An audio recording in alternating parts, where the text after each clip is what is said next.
I saw him once. Just once. And that was enough.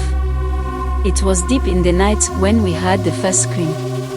It came from the far end of the village, a sharp, panicked cry. Then silence. A few moments later, another scream. Closer this time. Then silence again. My father reached for his spear. My mother clutched my arm so tightly I could feel her fingers shaking. Outside, the village was still. No one moved. No one spoke. By dawn, another body would be found. Chest torn open. Heart missing. This had been happening for months. And we all knew why. It started after the war with the village across the river. For years, the elders fought over land. A strip of fertile earth near the riverbank. Both villages claimed it. The arguments turned to threats. The threats turned to war. The bloodshed did not last long, but it was enough. In the end, bodies lay scattered across the land like broken clay pots. Some were old warriors. Some were young men who had barely lifted a spear before. And one of them was his younger brother. His name was Kofi. He was 16. A boy, not yet a man. He had never killed anyone. But they killed him. Not in battle. Not face to face. They caught him when he was trying to escape. When he was running. They caught him, dragged him back, and cut him down in front of their people. Then they left his body in the dirt. No burial. No respect. They let the vultures find him first. That was the day everything changed. His older brother, Adu, was never the same again. He did not speak. He did not eat. He did not grieve the way others did. He only sat by his brother's grave, staring at the dirt, as if waiting for him to wake up. Then, one night, the first body appeared. A young hunter from our village. Strong, fast, full of life. The villagers found him at dawn, lying in the open field. His chest was torn apart, ribs cracked like dried wood. His heart was missing. At first, they thought it was a lion. Or maybe a spirit from the forest, angry about the war. Then it happened again.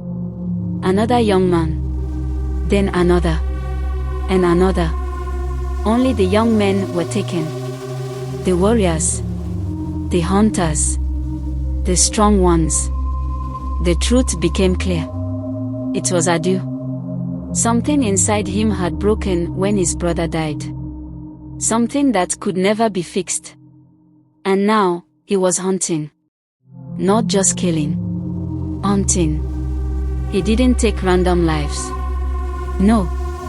He only took from the village that had killed his brother. One by one. And each time, he carried the heart of his victim to his brother's grave. A gift. An offering. It didn't matter how far they ran. It didn't matter how well they hid. He found them. The warriors from the other village tried to hunt him down. They set traps. They waited in the trees with bows and spears. But no one ever saw him coming. No one ever saw him leave.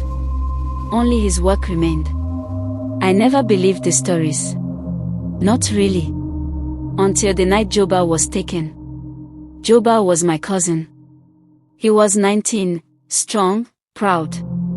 He laughed at the fear in the village, called everyone cowards.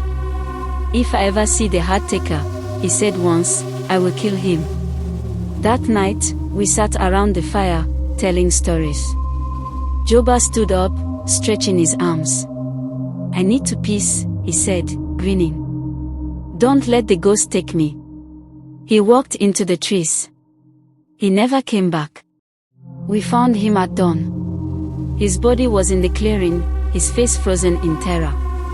His ribs were broken apart like an animal carcass. His heart was gone. That was when I saw him. Just beyond the trees. A shadow. A man. Adu. His skin was stretched tight over his bones, his eyes black, hollow. His arms were covered in blood up to his elbows. And in his hands, he held something. Something small. Something red. Something still beating. I couldn't move. He stared at me for what felt like forever. Then, without a sound, he stepped back into the shadows. And he was gone. We buried Joba that afternoon. His mother wailed into the earth. The elders whispered prayers. My father told me never to speak of what I saw. But I remember.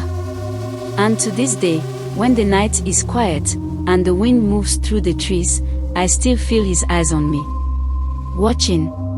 Waiting.